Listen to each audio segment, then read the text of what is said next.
გიორგი ტუმასიანი საქართველოს სომხური სათემო პლატფორმის თავმჯდომარეა ჩვენთან. ის ხაზზეა ოჯახის წევრებთან, როგორც ვიცი და პირველ რიგში რა სიახლე გვაქვს, ან გვაქვს თუ არა რამე სიახლე? მოგესალმებით, სოფო.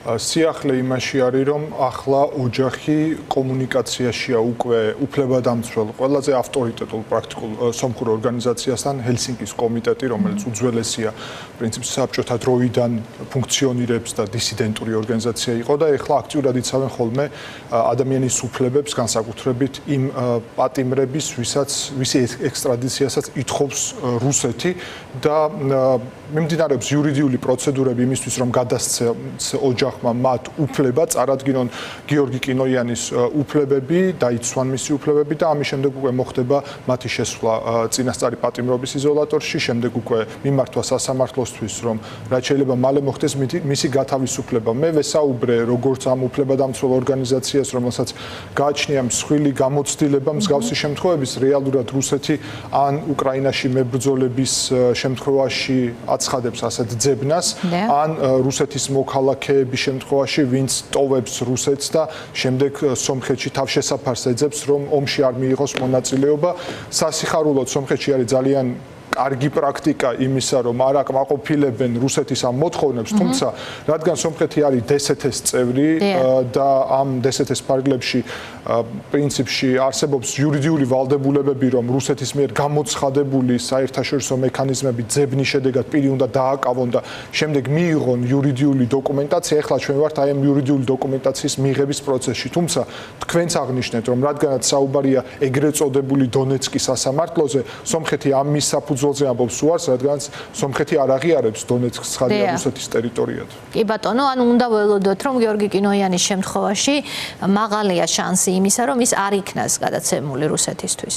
დიახ, რა თქმა უნდა, ეს არა მხოლოდ იურიდიული საფუძველი არსებობს ამის, რაზეც ვისაუბრე, არამედ პრაქტიკაც და პოლიტიკური მზაობა. სომხეთი დღეს პროდასავლურ ვექტორზე არის, ძალიან აქტიურად შეერთებულ შტატებთან, იგივე ევროკავშირთან, ევროპარლამენტის საკითხი აღნიშნა, სადაც პრემიერი ფაშინიანი საერთოდ წევრობაზე საუბრობდა, ბოლო ხანში აღნიშნა საერთოდ, რომ ევრაზიული კავშირი კი ხელს უშლის ევროკავშირში გაწევრიანებას, მაგრამ როცა მოვა მომენტი ჩვენ გადავწყვეტ, ანუ ღიად დასვა ეს საკითხი. რა თქმა უნდა, ამის ფონზე მე ვესაუბრე სომხეთის პოლიტიკური ხელისუფლების წარმომადგენლებსაც და პოლიტიკური ვითარების გათვალისწინებითაც ესმით, რამდენად სენსიტიურია ეს.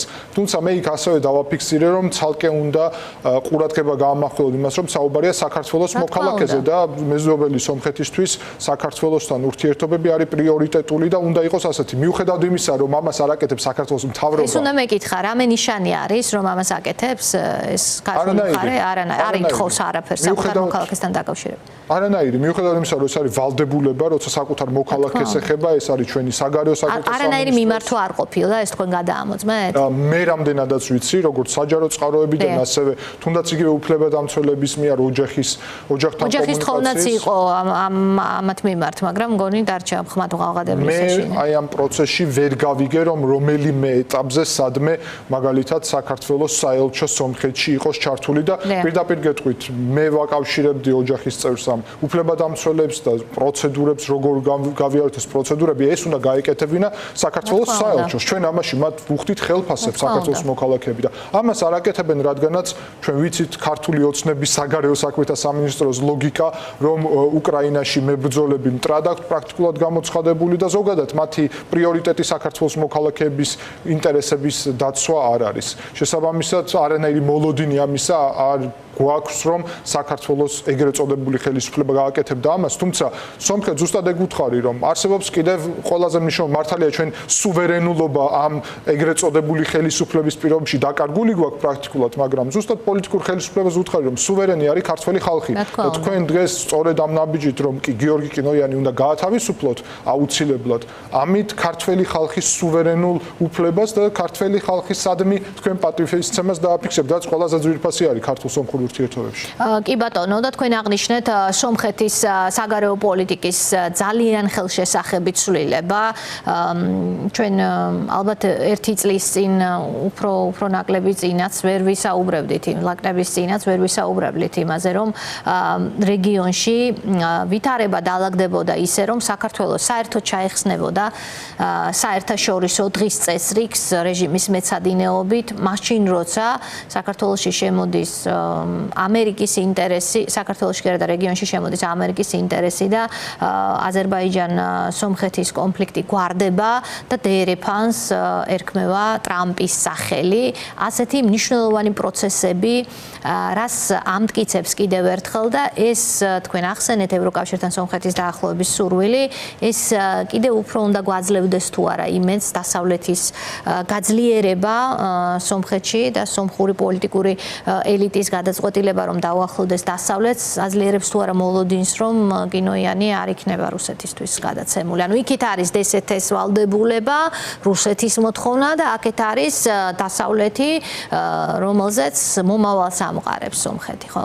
დიახ, რა თქმა უნდა, სომხეთის პოზიციონირება სწორედ დასავლეთთან მოკავშირეობის მიმართულებით, ისე როგორც დემოკრატიის პრაქტიკულად მთავარი კერა დღეს კავკასიაში სამწუხაროდ საქართველოს აღარ არის ავტორიტარულ სახელმწიფოდ ვიქეცით და ამავდროულად ეს პოზიციონირება პრემიერი ფაშინიანის მისი გუნდის, რა თქმა უნდა, გვაძლევს საფუძველს, რომ ვივარაუდოთ, რომ ძალიან დიდი ალბათობით ეს საკითხი მარტივად უნდა მოგვარდეს, უბრალოდ დროის საკითხი არის. თუმცა უბრალოდ რამდენად პოვა ამან პოლიტიკურ მაღალ დონეზე ასვლის საშუალება თუ კონდეს თუ იქცა პოლიტიკურ საკითხად სომხეთში, იმიტომ რომ ტექნიკური საკითხის შემთხვევაში ეს შეიძლება იქნას გადაწყვეტილი დსთ-ს, ასე ვთქვათ, მოთხოვნის მიხედვით, მაგრამ თუ ეს გახდება პოლიტიკური საკითხი სომხეთში, ამ შემთხვევაში შესაძლებელია რომ მეტი იყოს პოზიტიური გადაწყვეტილების შესაძლებლობა. ამ მომენტისთვის არ არის პოლიტიკური საკითხი, ვცდილობთ ტექნიკური საკითხით რომ მოგვარდეს, თუ არ მოგვარდება, მე გაძლევთ პირობას, რომ მაქსიმალურ ძალისხმევას მივმართავთ იმისთვის, რომ პოლიტიკურ დონეზე გავააქტიუროთ ეს საკითხი და პოლიტიკურმა ხელისუფლებამ მეტი ყურადღება მიაქციოს ამას როგორც პოლიტიკურ საკითხს უკვე.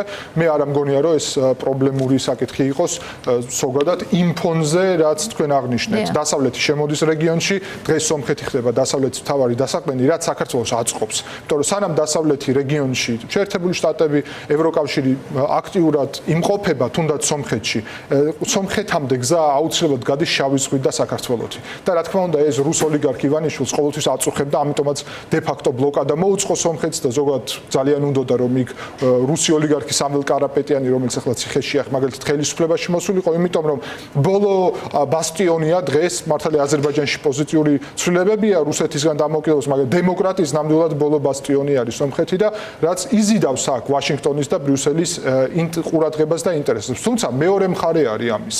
თუ ჩვენ წლების განმავლობაში დავუშვით რომ მთელი კომუნიკაციები გავიდა მხოლოდ სომხეთზე, აი ამ ტრამპის გზის მარშრუტის მეშვეობით, საქართველოს მაშინ, რადგანაც აქ არ გვაქვს ჩვენ დემოკრატია, სტაბილურობა და ბატონი ბიძინას საკუთრება ხდება ეს ქვეყანა რუსეთის გუბერნიის სახით, მაშინ არც ერთი მოთამაშე, არც ევროკავშირი, არც შეერთებული შტატები, არც თუნდაც თურქული კავშირი, თურქეთი, არც ჩინეთი დაინტერესებული არ იქნება საქართველოს გავლით კომუნიკაციებით, იმიტომ რომ განჭვრეტადი არ იქნება აქ ვითარება და ამიტომ კომუნიკაციები გავა მხოლოდ თურქეთი, სომხეთი, აზერბაიჯანი მიმართულები და საქართველოს გადაიქცევა პრაქტიკულად ჩრდილოეთ კავკასიის რაღაც რესპუბლიკის მსგავ რაღაც ერთეულად, როგორც სამხრეთ კავკასიაში და ჩვენ გავხდებით რუსეთის გუბერნია. ეს წლების საკითხი არის. ამიტომ საქართველოს მოქალაქეებმა არ უნდა დავუშვათ, რომ ამ პროცესში წლების განმავლობაში ეს ქვეყანა გახდეს აი ესეთი რუსეთის უკანა ეზო, იმისთვის რომ ჩვენ არ დავკარგოთ ეს ტრანზიტული ფუნქცია, ჩვენ შეგვიძლია